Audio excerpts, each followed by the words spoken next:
तो आइए मैथमेटिक्स का यूज जो है फिजिक्स में सीखने वाले हैं आज हम लोग। और मैथमेटिक्स का जब यूज किया जाता है तो यूज करने के बाद जो रिजल्ट्स हम लोगों को मिलते हैं वो हमारे लिए बड़े इंपॉर्टेंट होते हैं फिजिक्स में। तो ऐसा ही एक सेक्शन में जो है पिक कर रहा हूँ और उसे हम लोग कहते हैं ग्राफ। देखिए, क्लास 11th हो, क्लास 9th हो, क्लास 10th हो, जितने भी बच्चे हैं उन सब के फिजिक्स में भाई ये ग्राफ तो आता ही है। और ये सुना भी होगा आपने, ये नाम है ग्राफ। टीचर कहते भी हैं आपसे कि भाई इसका ग्राफ बनाइए जरा, या फिर आपको एक ग्राफ दे दिया जाता है और फिर आपसे पूछते हैं कि बताइए ये ग्राफ बता क्या रहा है। तो बहुत सारी बातें आपसे पूछी जाती हैं, लेकिन ये ग्राफ को बनाते कैसे हैं, ये ग्राफ हमें क्या बताता है, कौन कौन से ग्राफ ऐसे हैं जो हमें पढ़ने चाहिए। तो ये सारी बातें आज के इस जो है छोटे से लेक्चर में हम लोग कोशिश करेंगे कि हम आपको समझा पाएं। तो सबसे पहले अगर हम ग्राफ की बात करते हैं तो ग्राफ क्या है, ध्यान से समझिए। ग्राफ क्या है? एक पिक्टोरियल रिप्रेजेंटेशन है, या आप कह सकते हैं एक जियोमेट्रिकल, आप कह सकते हैं कि एक ज्योमेट्रिकल ज्योमेट्रिकल रिप्रेजेंटेशन है। Geometrical representation geometrical representation of a data. मान लीजिए कोई डेटा आपको दे दिया जाए और उस डेटा को रिप्रेजेंट करना है, आपको ज्योमेट्रिकली रिप्रेजेंट करना है या पिक्टोरियल रिप्रेजेंट करना है। पिक्टोरियल कहते हैं कि पिक्चर बना के दिखाना है कि ये पूरा का पूरा डेटा ऐसे काम कर रहा है, ये पूरा डेटा इस तरीके से जो है वेरी कर रहा है ना। तो ये सारी बातें जो है ग्राफ से पॉसिबल है। आपको एक बहुत छोटा सा एग्जांपल बताते हैं। आपने क्रिकेट मैच तो बहुत देखा होगा। तो जब आपने क्रिकेट मैच देखा होगा तो क्रिकेट मैच के दौरान बीच बीच में कुछ ऐसे विजुअल्स दिखाई देते हैं। ठीक है, एग्जाम्पल मैं बात कर रहा हूँ, क्रिकेट मैच आपने देखे होंगे तो बीच बीच में क्या है, कुछ इस तरह के विजुअल्स आ जाते हैं स्क्रीन पर हमारी, कि यहाँ इस तरह से लिखा होता है कि यहाँ तो ओवर्स लिखे होते हैं। ठीक है, यहाँ ओवर्स लिखे होते हैं और यहाँ रन लिखे होते हैं। और जैसे मान लीजिए पहली टीम ने खेला तो इस तरह से यहाँ ओवर बना के रखते, 5, 10, 15, 20 इस तरह के ओवर हो गए, या 2, 4 ऐसे करके। अब पहली टीम ने खेला तो पहली टीम का ग्राफ मान लो कुछ ऐसा आ रहा है, पहली टीम का ग्राफ ऐसा आ रहा है। तो आप इस ग्राफ को देखकर क्या बता सकते हैं?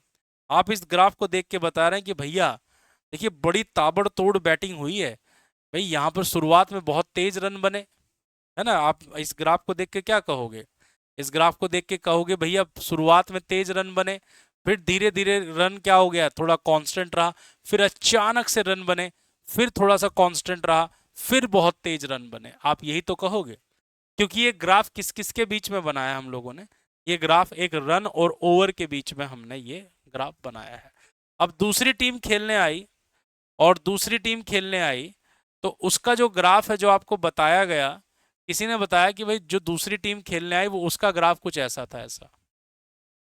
ठीक है, या कुछ अलग कर देते हैं, कुछ अलग कर देते हैं थोड़ा जो समझ में आ जाए।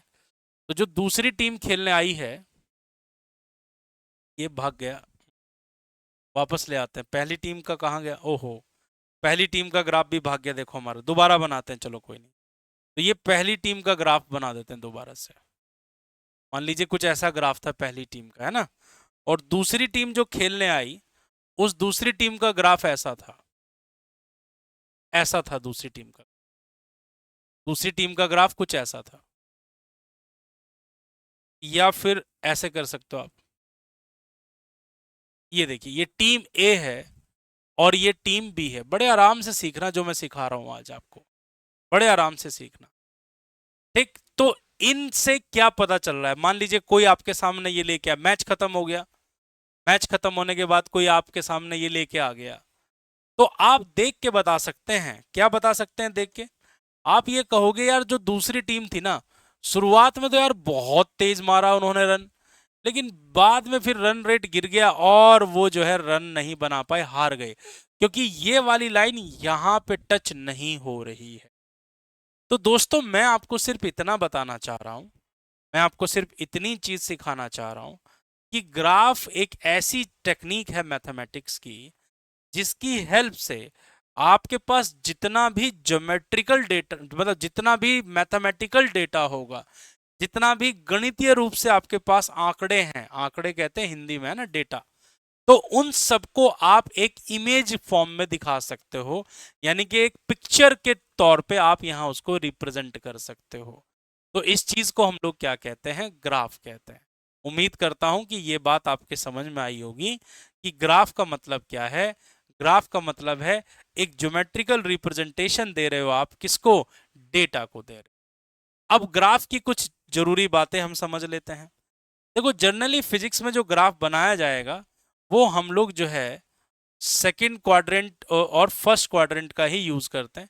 सॉरी, सेकंड का नहीं, हम लोग ज्यादातर जो है फर्स्ट और फोर्थ का यूज करते हैं। तो ग्राफ में क्या होता है मैं आपको समझाता हूं। किसी भी 2D में जब 2 डायमेंशन में ग्राफ बनाया जाता है तो ये ग्राफ इस तरह से होता है, ऐसे। ठीक। अब इस वाली जो ये जो लेटी हुई लाइन है, ये लाइन जो बिल्कुल इस तरह से लेट गई है, इसको हम लोग कहते हैं क्या, एक्स एक्सिस कहते हैं। क्या कहते हैं हम लोग इसको, एक्स एक्सिस कहते हैं। और इस वाली लाइन को हम लोग क्या कहते हैं, इसे हम वाई एक्सिस कहते हैं। एक्स एक्सिस और वाई एक्सिस कहते हैं। ठीक। जहां पर दोनों आपस में एक दूसरे को काट रहे हो, इसको कहा जाता है ओरिजिन। क्या कहा जाता है इसको, जल्दी बताओ।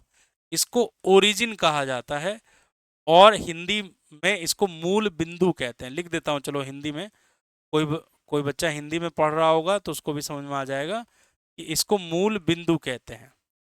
ठीक है। एक्सिस को क्या कहते हैं, अक्ष कहते हैं। तो यहां जहां पर ये काट रहा है उसको ओ कहते हैं, यानी कि इसको क्या कहते हैं, ओरिजिन कहते हैं। ठीक है। अगर मैं ओरिजिन से इधर की तरफ जाऊंगा, अगर मैं ओरिजिन से इधर की तरफ जाऊंगा तो यहां पर ये जो एक्स होगा वो पॉजिटिव होगा। ये पॉजिटिव है एक्स यहां पर। ठीक।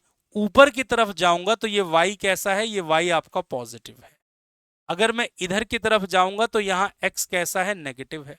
और अगर मैं नीचे की तरफ जाऊंगा तो यहां वाई कैसा है, नेगेटिव है।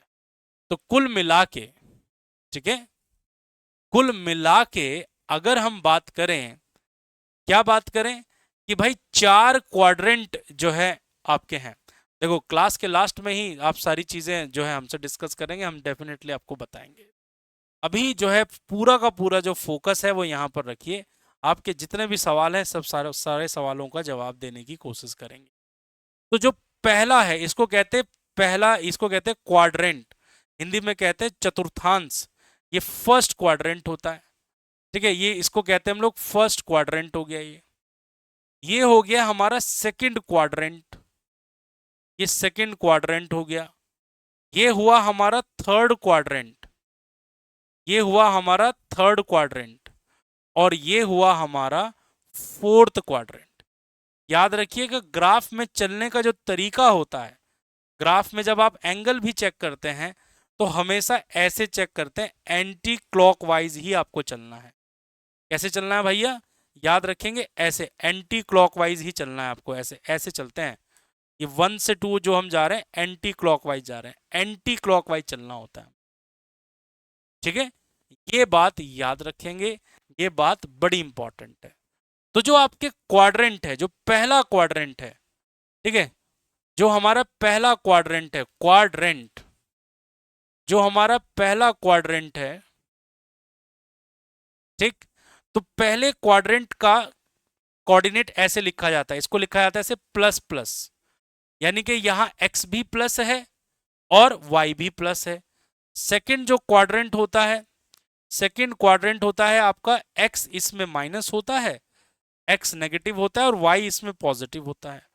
जो तीसरा क्वाड्रेंट है हमारा, तीसरा क्वाड्रेंट है, तीसरे क्वाड्रेंट में क्या होता है, x भी नेगेटिव y भी नेगेटिव होता है। और जो चौथा क्वाड्रेंट होता है इसमें x पॉजिटिव होता है और y नेगेटिव। किसी भी कोऑर्डिनेट को लिखते समय याद रखिए, कोऑर्डिनेट जब आपको दिए जाएं, कोई भी कोऑर्डिनेट अगर आपको लिखना है, कोऑर्डिनेट हिंदी में कहते हैं निर्देशांक, तो कोऑर्डिनेट को लिखने का तरीका क्या होता है, यहां पर कोऑर्डिनेट को ऐसे ब्रैकेट में लिखा जाता है, ठीक है। वैल्यू ऑफ एक्स, एक्स की वैल्यू लिखी जाती है सबसे पहले, फिर कॉमा लगाया जाता है और फिर वैल्यू ऑफ वाई लिखा जाता है। ऐसे लिखा जाता है वैल्यू ऑफ एक्स और वैल्यू ऑफ वाई। ऐसे बहुत सारे एग्जाम्पल हैं। जैसे मान लीजिए कोई पॉइंट आपको दे दिया, तो उसके कोऑर्डिनेट हमने दे दिए 5,3। तो पहला वाला वैल्यू किसका है, एक्स का है, और दूसरा वाला वैल्यू किसका है, वाई का है। क्योंकि दोनों पॉजिटिव हैं तो कौन सा क्वाड्रेंट हो गया, ये हमारा पहला क्वाड्रेंट हो गया। कौन सा क्वाड्रेंट हो गया, ये हमारा पहला क्वाड्रेंट हो गया। ठीक है, तो इस तरह से कोऑर्डिनेट को लिखा जाता है एक्स एंड वाई। क्लियर हो गया। तो इतनी बात, छोटी सी बात क्लियर हो गई कि ग्राफ का मतलब क्या होता है। ठीक है, ग्राफ किस तरीके से जो है हम लोग जो है यहाँ पर ड्रॉ करते हैं जब भी 2D प्लेन की बात आती है। ग्राफ पेपर भी आपने देखे होंगे।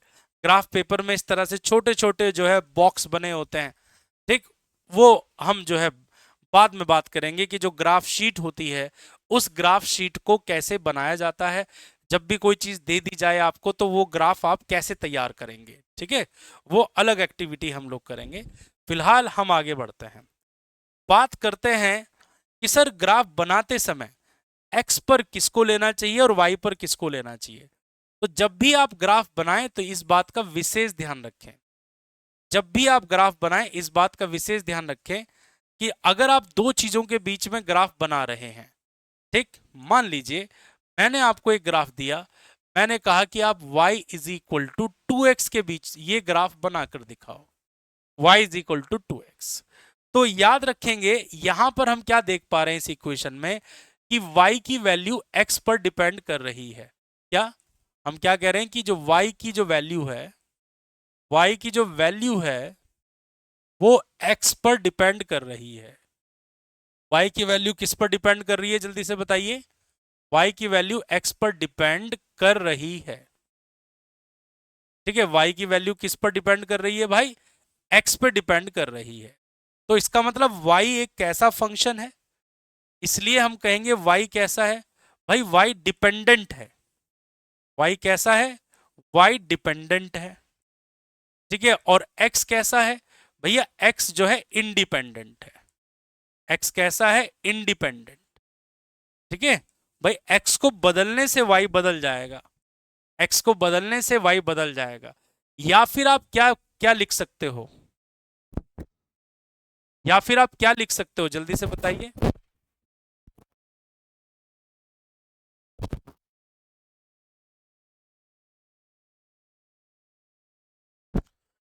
या फिर आप क्या देख पा रहे हो यहां पर, आप ये देख पा रहे हो कि जो हमारा y है, y एक फंक्शन है किसका, 2x का। तो आप ये भी लिख सकते हो यहां पर, ये भी समझ सकते हो।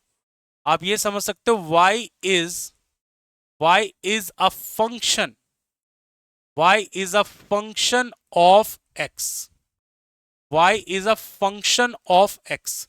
ये भी तो लिख सकते हो कि y क्या है, x का फंक्शन है। y क्या है, x का फंक्शन है। फंक्शन यानी कि फलन है, मतलब y जो है x पे डिपेंड कर रहा है। तो हमेशा ये बात याद रखने वाली है। क्या बात याद रखने वाली है कि जब भी ग्राफ बनाया जाए, हाँ जी, जब भी ग्राफ बनाया जाए तो y एक्सिस पर, यानी कि ये जो y एक्सिस आपकी दिख रही है, यहां आपको डिपेंडेंट क्वांटिटी लेनी है। मैं लिख देता हूं यहां पर, y पर क्या लेना है, y पर क्या लेना है, y पर डिपेंडेंट लेना है, y पर डिपेंडेंट क्वांटिटी लेनी है। y पर डिपेंडेंट क्वांटिटी आएगी हमेशा, नहीं तो ग्राफ उल्टा हो जाएगा आपका।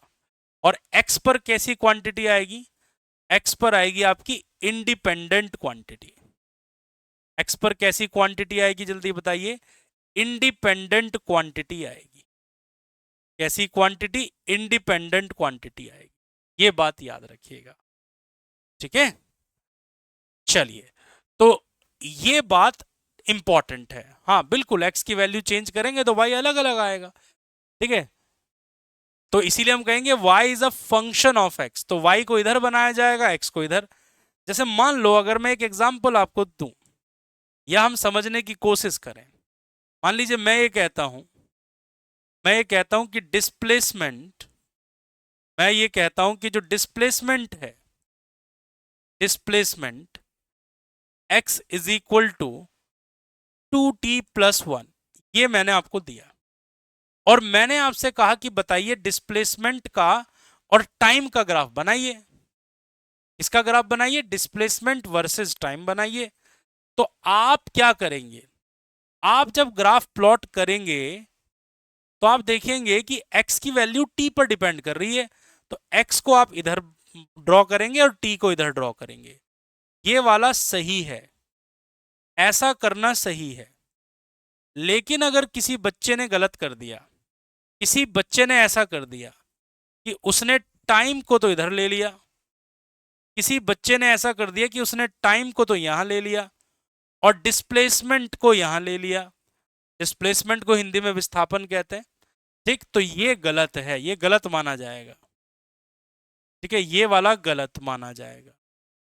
ठीक है, ये वाला आपका गलत माना जाएगा।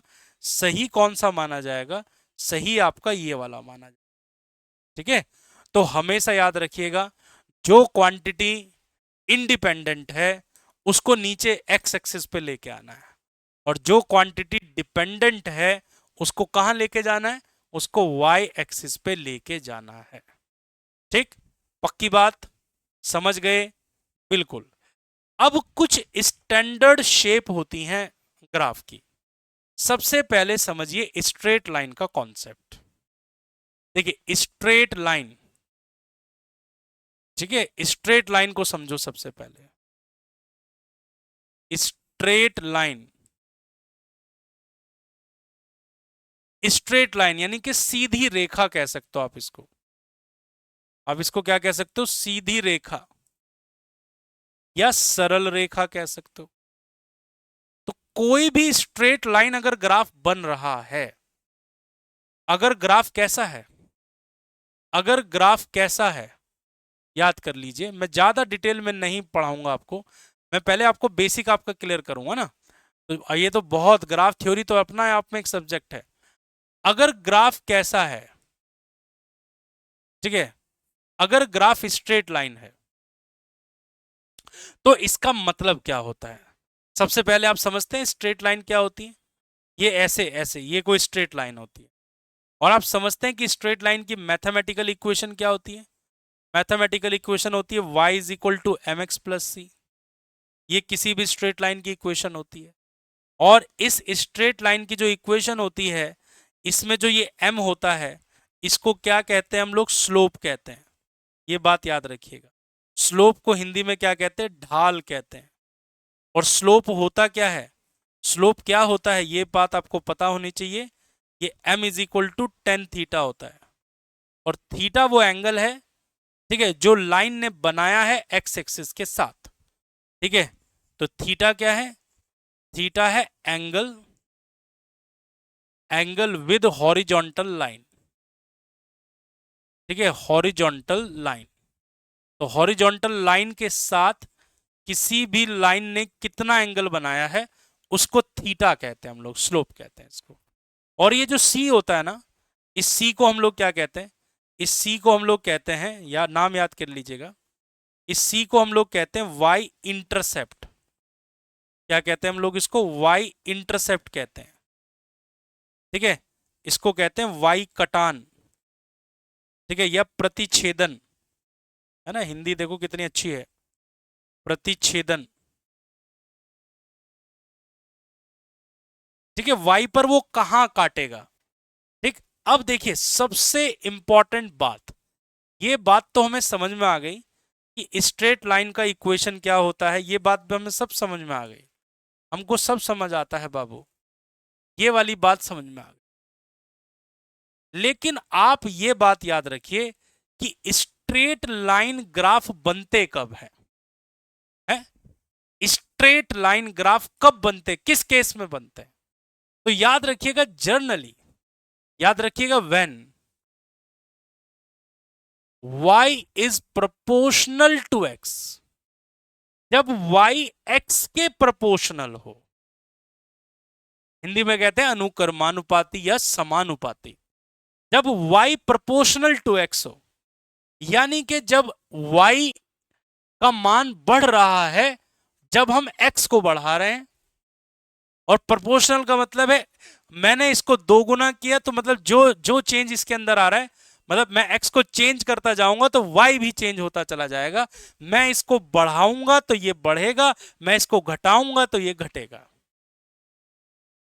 समझ रहे हो आप?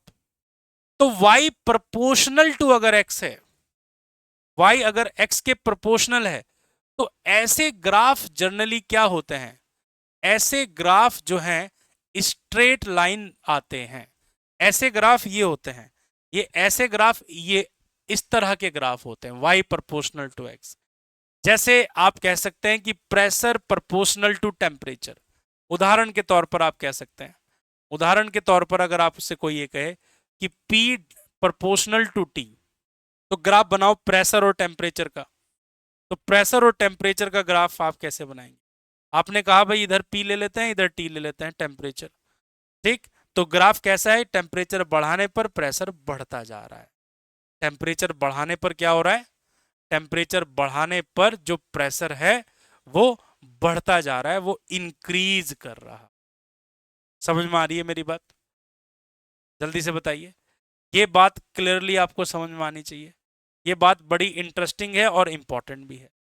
इंटरेस्टिंग भी है और इंपॉर्टेंट भी है। तो इस बात को समझना बहुत इंपॉर्टेंट है हमारे लिए कि स्ट्रेट लाइन ग्राफ कब बनता है, किस केस में स्ट्रेट लाइन बनेगा, है ना? किस केस में जो है ग्राफ हमारा स्ट्रेट लाइन बनता है, सीधी रेखा बनता है, यानी कि सरल रेखा बनता है। क्लियर हो रहा है? चलो, अब एक होता है हमारा y inversely proportional to x का केस। y inversely proportional to x वाला कौन सा होता है भाई? y इनवर्सली प्रोपोर्शनल, मान लो अगर मैं ये कह रहा हूं, मान लो अगर मैं ये कह रहा हूं कि y जो है x के इनवर्सली प्रोपोर्शनल है, तो यहां पर पंगा हो जाएगा आपके साथ। पंगा क्यों हो जाएगा? पंगा इसलिए हो जाएगा क्योंकि आप x को बढ़ाओगे तो y क्या होगा? कम होगा, है ना?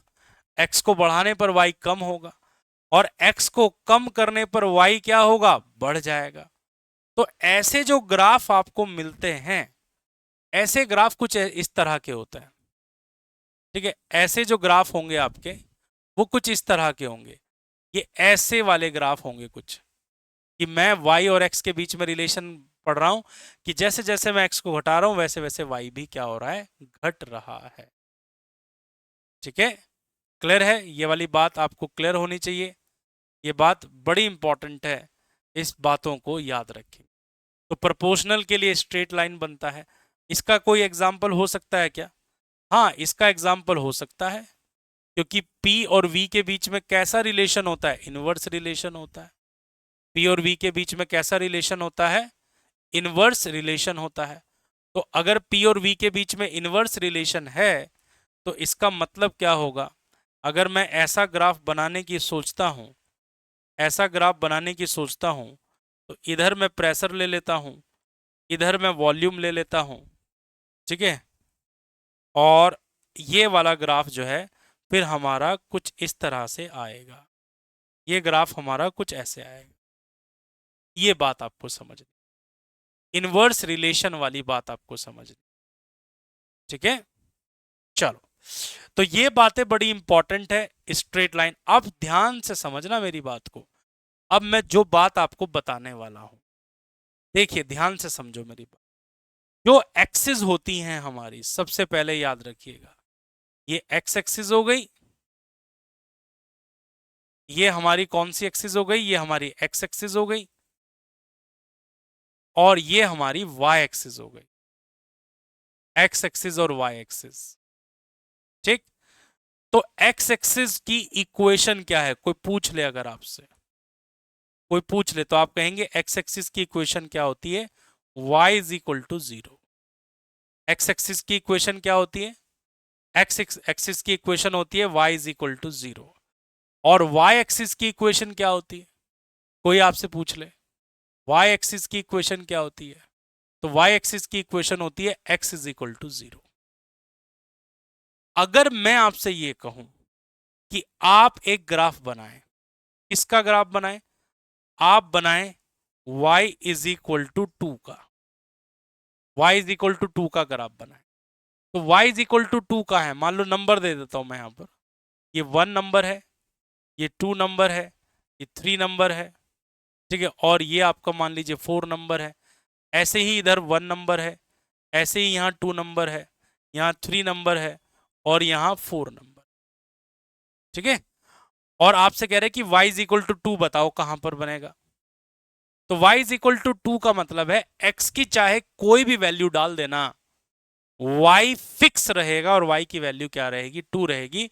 तो ऐसा लाइन अगर आपको बनाना हो तो आप यहां y को ऐसे 2 करके लेंगे, ऐसे कि y का वैल्यू भैया 2 रहने वाला है हमेशा, y का वैल्यू हमेशा 2 रहने वाला है। ये y इज इक्वल टू 2 वाली लाइन हो गई। ये क्या हो गई? y इज इक्वल टू 2 वाली लाइन हो गई, ठीक है। ऐसी लाइन जो हॉरिजॉन्टल हो किसके? एक्स एक्सिस के। तो ऐसी लाइन का जो स्लोप होता है, याद कीजिएगा, ऐसी लाइन का जो स्लोप होता है वो 0 होता है।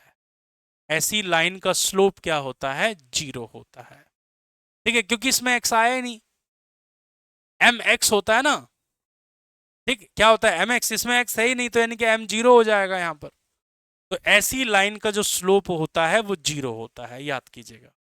अगर कोई आपसे ये कहे, अगर कोई आपसे ये कहे कि ये तो आपने बना दिया, ठीक है, ये तो आपकी लाइन 1 हो गई, तो लाइन 1 हमने दिखा दिया, तो हम अपने ग्राफ में लिख भी देते हैं कि ये लाइन 1 है हमारी, ये लाइन 1 हो गया, ठीक।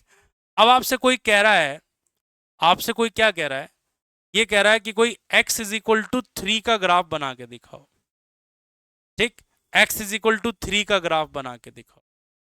तो हमें ये पता है कि भाई x इज इक्वल टू 3 का मतलब क्या है कि जो x की वैल्यू है वो 3 रहेगी। x की वैल्यू क्या रहेगी? 3 रहेगी। y को चाहे आप कितना भी कर दो, y को चाहे आप कितना भी कर दो। तो ऐसे लाइन कहां से पास होगा? ऐसा लाइन इस तरह से पास होगा, ठीक है, ऐसा लाइन इस तरह से पास होगा। तो ये वाला लाइन है आपका x इज इक्वल टू 3 वाला लाइन, ठीक है। ये लाइन नंबर 2 हमने आपको बनाकर दिखाया, लाइन नंबर 2 बनाकर दिखाया हमने आपको।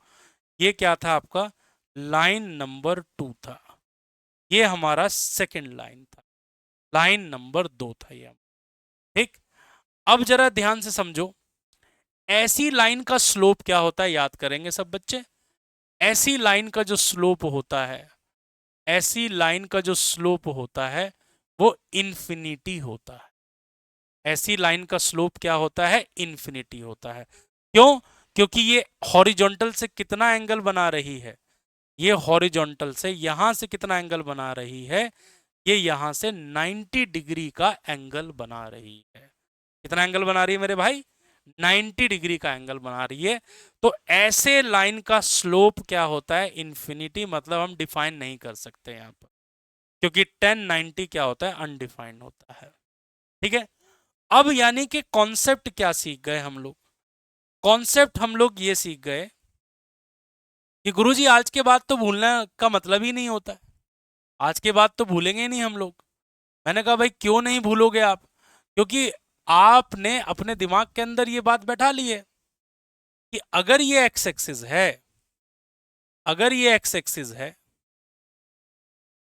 ये वाई एक्सिस है, तो जब कभी भी कोई भी लाइन, मान लीजिए कोई बंदा ऐसे कहता है आपसे, कोई कहता है कि यार एक बात बताओ ये क्या है, ये कोई कोई कहता है कि इस तरह का एक लाइन है, ठीक। और मान लीजिए ये वाला पॉइंट क्या है? ये वाला पॉइंट, ये कोऑर्डिनेट क्या है? a,0 है। तो इसका इक्वेशन क्या होगा? इसका इक्वेशन हो जाएगा x is equal to plus a, ठीक। अगर मैं इसको यहां बना दूं, इधर इसको इधर बना दूं, मान लो एक लाइन में यहां बना देता हूं, ठीक है, और इसका कोऑर्डिनेट कितना है? मान लीजिए इस पॉइंट का कोऑर्डिनेट कितना है? -a,0। तो ये इस लाइन की इक्वेशन क्या होगी? x is equal to -a। बिल्कुल समझ गए। अगर कोई आदमी, आदमी ही ठीक है, आदमी, कोई आदमी ऐसे बना देता है, ऐसी लाइन बना देता है, मान लीजिए, ठीक है, इस तरह से कोई लाइन बना देता है ऐसे, और मान लीजिए ये वाला पॉइंट क्या है, ये वाला पॉइंट है आपका 0,b, 0,b है, तो ये वाली लाइन की इक्वेशन क्या होगी, y is equal to plus b होगी। और कोई आदमी ऐसे बना देता है, मान लो, ठीक है, कोई आदमी ऐसे बना देता है इस तरह से, तो मान लेते हैं कि ये जो कोऑर्डिनेट है वो 0,-b है, तो इस लाइन का इक्वेशन क्या होगा, ये होगा y is equal to -b। ये बात याद रखने वाली है स्ट्रेट लाइन के लिए। अगर आप मुझसे प्रॉमिस करते हो कि सर इतनी बात तो हमें समझ में आ गई है कि जो स्ट्रेट लाइन होती है उसकी इक्वेशन क्या होती है ना, स्ट्रेट लाइन को अगर ऐसे ऐसे ऐसे दिया जाए तो कैसे कैसे हम बना पाएंगे, लेकिन अब बात करते हैं हम लोग कुछ अलग टाइप के स्ट्रेट लाइन के ग्राफ की। कुछ अलग टाइप का स्ट्रेट लाइन ग्राफ देखिए, जरा ध्यान से समझिए। ये इस तरह से कुछ अलग टाइप का स्ट्रेट लाइन ग्राफ बना रहे हैं। मान लो किसी ने मुझसे आकर ये कहा, किसी ने मुझसे आकर ये कहा कि जो डिस्प्लेसमेंट है, किसी भी पार्टिकल का डिस्प्लेसमेंट यानी कि उसका विस्थापन, वो टाइम के साथ चेंज हो रहा है x is equal to t. फिर उसने कहा कि x is equal to 2t, फिर उसने कहा कि x is equal to 50t। तो उसने कहा कि आप ये क्या इस तीनों के ग्राफ बनाकर दिखा सकते हो, क्या इन तीनों के ग्राफ बनाकर दिखा सकते हो। हमने कहा जी बिल्कुल दिखा सकते हैं, हम तीनों के ग्राफ बना के दिखा सकते हैं आपको। याद रखिए कि अगर स्ट्रेट लाइन में, ध्यान से समझिए, नोट, इंपॉर्टेंट नोट,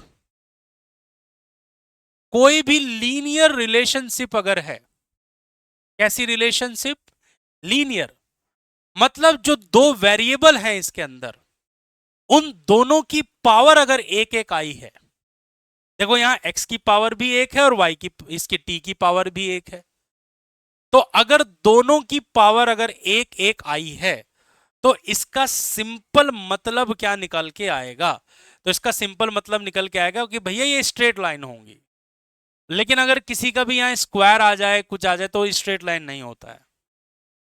ठीक है, क्या देखना है आपको, आपको याद करना है कि जितने भी लीनियर इक्वेशन होंगे, कौन से इक्वेशन, जल्दी बताइए, कौन से इक्वेशन, लीनियर इक्वेशन, ठीक, वो किसको रिप्रेजेंट करते हैं, लीनियर इक्वेशन रिप्रेजेंट किसको करते हैं, लीनियर इक्वेशन स्ट्रेट लाइन को रिप्रेजेंट करते हैं, सरल रेखा को रिप्रेजेंट करते हैं।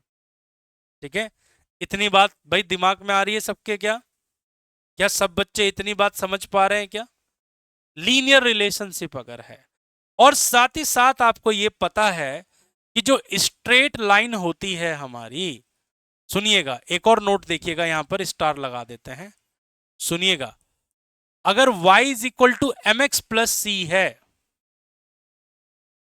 ठीक, तो याद रखिए दो इंपॉर्टेंट बातें, अगर c का वैल्यू 0 है, c अगर 0 है, तो लाइन ओरिजिन से, लाइन ओरिजिन से,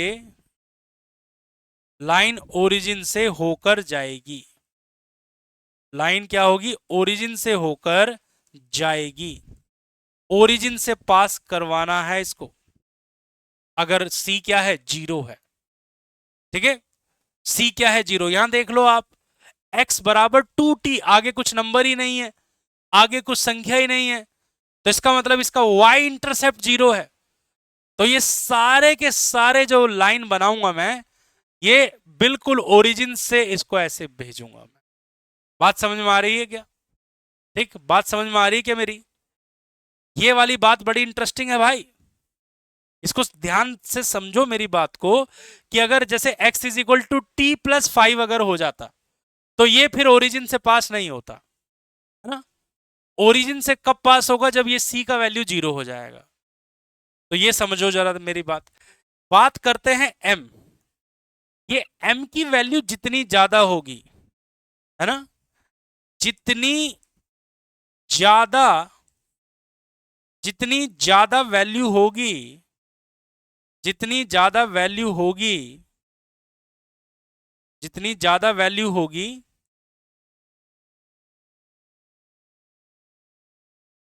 लाइन, लाइन वाई एक्सिस की तरफ, लाइन वाई एक्सिस की तरफ, या की ओर लिख देता हूं, या तरफ लिख देता हूं, वाई एक्सिस की तरफ क्या होगी, झुकेगी, झुक जाएगी, या झुकेगी लिख दो यहां पर, या ऐसे लिख दो टिल्ट हो जाएगी, टिल्ट हो जाएगी। अभी जरा समझना है, अभी मैं समझा रहा हूं आपको, अभी समझा रहा हूं, इन दो दो चीजों को अभी समझा रहा हूं। अब हमें 3 ग्राफ बनाने हैं और एक साथ बनाएंगे हम। पहले x is equal to t है, तो इसका मतलब यहां पर 1 है, याद रखो यहां 1 है। तो अगर बिल्कुल y is equal to x है, x is equal to t है, तो x क्या है, डिस्प्लेसमेंट, डिस्प्लेसमेंट डिपेंडेंट होता है, तो डिस्प्लेसमेंट को तो हम यहां लेंगे, ये डिस्प्लेसमेंट है बेटे, x नहीं है। x एक्सिस तो बेटे यही है, लेकिन ये x यहां पर डिस्प्लेसमेंट को रिप्रेजेंट कर रहा है। लिख देता हूं, तुम छोटे बच्चे हो फिर बोलोगे गलत लिख दिया आपने।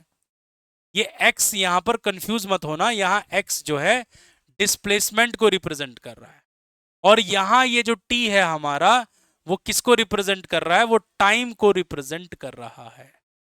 किसको रिप्रेजेंट कर रहा है, ये टाइम को रिप्रेजेंट कर रहा है। तो मैं पहला वाला जब लाइन बनाऊंगा ना, क्योंकि x is equal to t है, तो ये लाइन इस तरह से पास होएगा, ये ध्यान से समझिए, ये इस तरह से समझिएगा बिल्कुल। अगर ये याद रखिए m का वैल्यू 1 है, m का वैल्यू 1 है, m is equal to ten theta होता है, तो टेन थीटा 1 हो गया, तो थीटा 45 बिल्कुल बीचों बीच से जाएगा।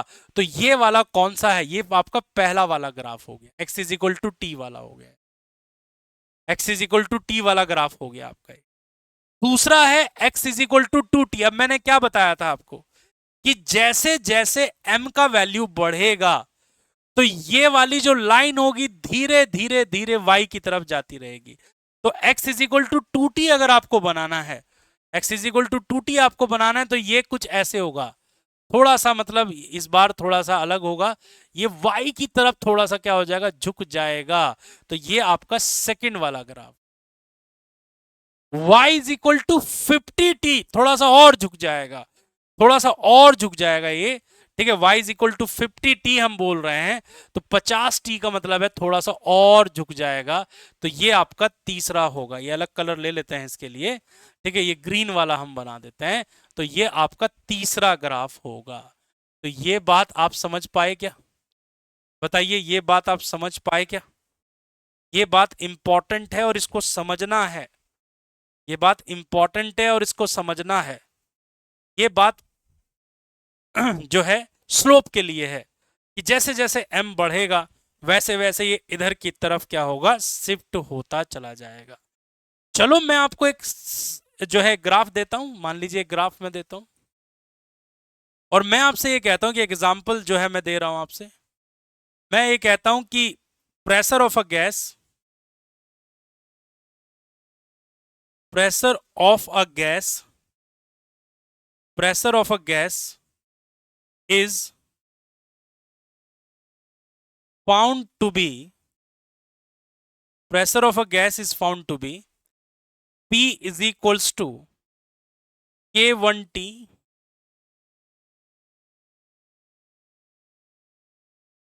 P is equals to K2T, ठीक।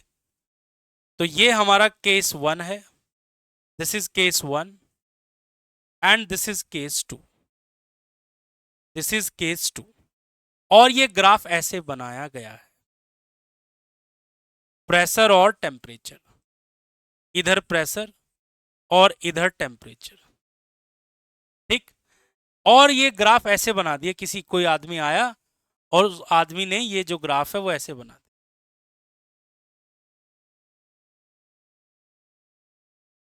पहला ग्राफ और ये दूसरा ग्राफ, ठीक, ये पहला और ये दूसरा है। ठीक है, अब आपको क्या बताना है मुझे, आपको मुझे ये बताना है कि ये हमारा केस 1 था, ये हमारा केस 2 है। अगर मैं कह रहा हूं कि if K1 is greater than K2, if K1 is greater than K2, तो बताइए इनमें से जो A है वो किसको रिप्रेजेंट करता है और B किसको रिप्रेजेंट करता है, ये आपको बताना है मुझे, ये आपको मुझे बताना कि मतलब K1 बड़ा है K2 से, तो आपको बताना है कि A जो है, जो ये वाली लाइन है ना, ये वाली, मतलब ये जो ग्राफ आपका पहला ग्राफ है वो केस 1 के लिए है या केस 2 के लिए है, केस 1 के लिए है या केस 2 के लिए है, ये आपको मुझे समझाना है इसमें, केस 1 के लिए है या केस 2 के लिए है। अब मैंने क्या सिखाया कि ये जो नंबर है, ये जो संख्या है, जब ये बढ़ेगी तो आपका ग्राफ इस तरफ जाएगा। ठीक है, तो अगर K1 बड़ा है तो इसका मतलब इसका जो स्लोप होगा वो ज्यादा होना चाहिए, तो A, तो इसका मतलब अगर ये कंडीशन है तो A किसको रिप्रेजेंट करेगा, A रिप्रेजेंट कर रहा है केस 1 को, और B रिप्रेजेंट किसको कर रहा है, B रिप्रेजेंट कर रहा है केस 2 को, B रिप्रेजेंट किसको कर रहा है, केस 2 को। और अगर मैं उल्टा कर देता, मान लो मैं उल्टा कर देता, यहां पर मैं यहां पर ये कर देता, उल्टा कर देता मैं यहां पर, और मैं ये कहता कि if K1 is less than K2, K1 छोटा है K2 से, K1 क्या है, छोटा है K2 से, तो फिर आप क्या बोलते कि सर छोटा है तो B वाला, यानी कि K1 छोटा है तो वो B को रिप्रेजेंट करेगा, तो फिर आंसर उल्टा हो जाता, फिर ज्यादा स्लोप किसका हो जाता, ज्यादा स्लोप केस 2 का हो जाता, तो केस 2 A को रिप्रेजेंट करेगा। ठीक है, A जो है किसको रिप्रेजेंट करेगा, केस 2 को, और B किसको रिप्रेजेंट कर रहा है, B रिप्रेजेंट कर रहा है किसको, केस 1 को रिप्रेजेंट कर रहा है। ठीक है, तो प्यारे बच्चों, प्यारे साथियों, मेरे छोटे छोटे बच्चों, ये बातें बड़ी इंपॉर्टेंट है। देखिए आपने ये सीखा, अब देखो इस तरह का क्वेश्चन बन सकता है भाई। तो सवाल कब बनते हैं, सवाल तब बनेंगे जब आप अपने बेसिक और अपने फंडामेंटल्स को स्ट्रांग करोगे, और बेसिक और फंडामेंटल को स्ट्रांग करने के लिए आपको आराम से शांत मन से बैठना पड़ेगा। जब आप शांत मन से बैठेंगे और फिर जो है लेक्चर देखिए और आराम आराम से समझिए कि टीचर क्या कह रहा है। सारे टीचर अच्छे होते हैं, सब सब टीचर का मन क्या होता है, हर टीचर ये चाहता है कि यार मैं अपने बच्चों को ये सिखा दूं, ये सिखा दूं, ये सिखा दूं। कोई टीचर दुनिया में ऐसा नहीं है जो ये ना चाहता हो कि यार मेरे बच्चे को ये ना आए। टीचर ही एक ऐसा प्राणी है, ध्यान रखिएगा, जो ये चाहता है कि मेरा स्टूडेंट जो मुझे आता है वो 100% सीख जाए, और जो मैं सीख रहा हूं उसको भी सिखा दूं। ये टीचर की फीलिंग होती है, सारे टीचर्स की, जो टीचर फैमिली होती है ना, सब टीचर्स की ऐसी फीलिंग होती है। ठीक, तो टू बी कंटिन्यू, कल वापस से कंटिन्यू करेंगे। ठीक है, क्योंकि मैं आपको फंडामेंटल और बेसिक थोड़ा थोड़ा बताऊंगा। ठीक है, तो नेक्स्ट वीडियो में मिलते हैं हम लोग, और नेक्स्ट वीडियो में हम आपको बताएंगे कि ग्राफ से और क्या क्या चीजें निकाली जा सकती हैं, ग्राफ की अलग अलग शेप कब बनती है, ये बातें हम आपसे करेंगे। So see you in the next video.